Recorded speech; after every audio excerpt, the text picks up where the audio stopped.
Welcome to my YouTube channel. Ito po yung mga ginagawa kong video about medical assistance. Yan po ang mapapanood nyo sa aking YouTube channel.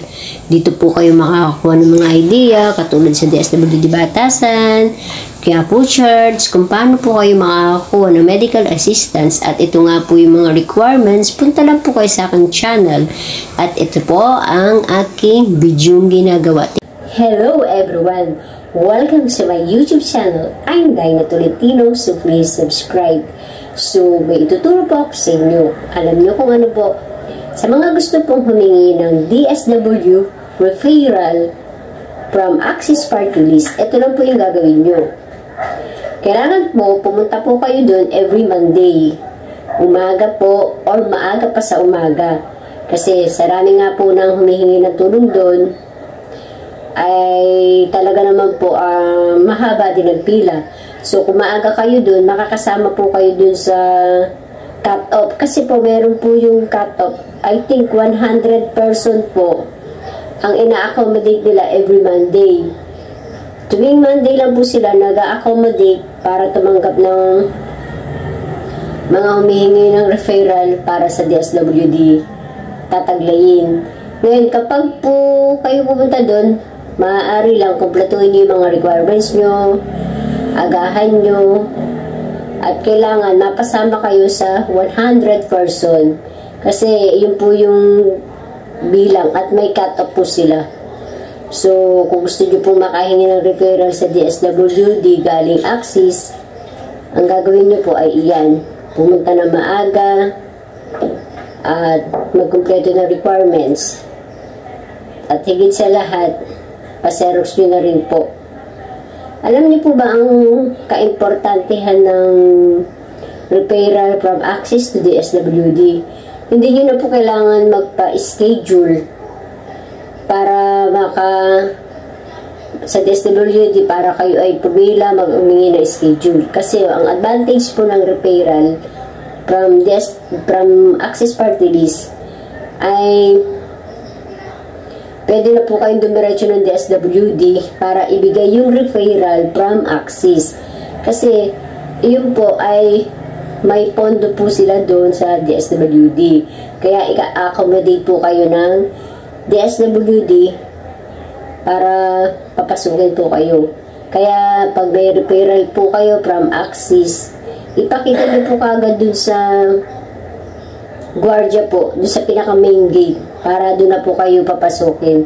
Kasi diretso loob na po kayo noon, hindi nyo na po need magpa-schedule. Kaya yan po ang kahalagahan ng referral. Kasi marami po humihingi ng referral kasi ganun nga po yung kagandahan. At kung gusto nyo naman po talagang meron kayong referral, ang maititip ko lang po sa inyo, maaga kayong pumunta sa Access Office. Pangalawa, kumpletuhin nyo po yung inyong mga requirements para mabigyan kayo ng referral. Pangatlo, ipa-xerox nyo na rin po. At kung ano po yung date na nakalagay doon sa referral nyo, ganun kayo pupunta doon sa DSWD. Direkta na po kayo doon sa DSWD. Hindi nyo na po kailangan magpa-schedule. I-entertain nila po kagad kayo. So, ganun po ang importantihan po ng referral from Access to DSWD. So, ito po yung mga requirements. Mga requirements po, albawa, hingi kayo ng tulong sa mga hospital bill. So, ito po ang requirements from hospital bill. Panoorin niyo po itong video. Tapusin nyo hanggang dulo kasi nandyan po yung mga requirements for hospital bill. Kailangan, kapag po kayo hingi ng referral para sa DSWD na galing Access Party List. So, pag kailangan nyo po ay for hospital bill, ito po ang requirements. Unang-una po, medical certificate or abstract. Na manggagaling po yan sa inyong doktor na kung saan po kayo nagpapacheck up. Then, statement of account na manggagaling din po yan sa hospital na kung saan po kayo nakakumpine. Pupunta po kayo dun sa cashier o dun sa tinatawag na accounting nila. Then, yun naman pong promissory note kung nakalabas na ang pasyente at may balance pa sa ospital. Kaya po sila humingi ng statement of account para po alam nila kung kayo ay may balance pa o para alam nila yung account ng hospital bill nyo kung magkano. At yun naman pong social case study, kinukuha po iyan sa inyong LGU MSWD po. Magpapagawa po kayo ng social case study. Kailangan po may dala kayong valid ID ni patient pag kukuha kayo ng social case study. At valid ID ninyong kayong representative. At pagkatapos po, meron din yung tinatawag na medical abstract. Taglayin nyo din po yan. At yung barangay indigency. Kapag po kayo kukuha ng social case study, yan po yung mga requirements.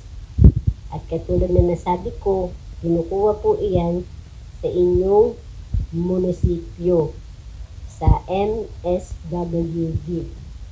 Yun po kayo magpapagawa. Iyan po ay walang bayad. Libre po iyan.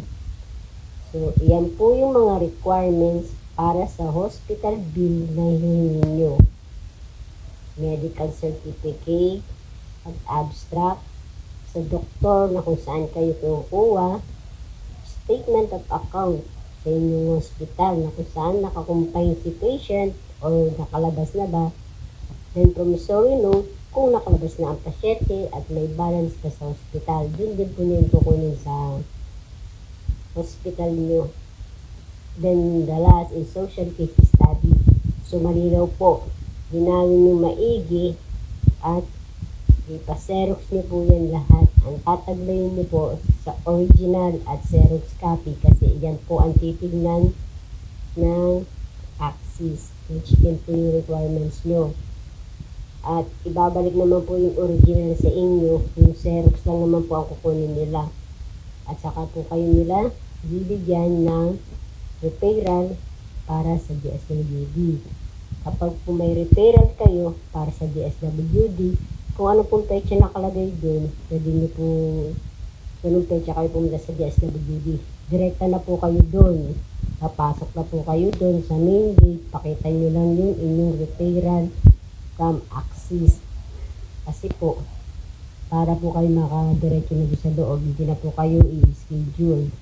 So, yan po ang kahalagahan kapag kumpleto ang requirements, may referral kayo. So, thank you po.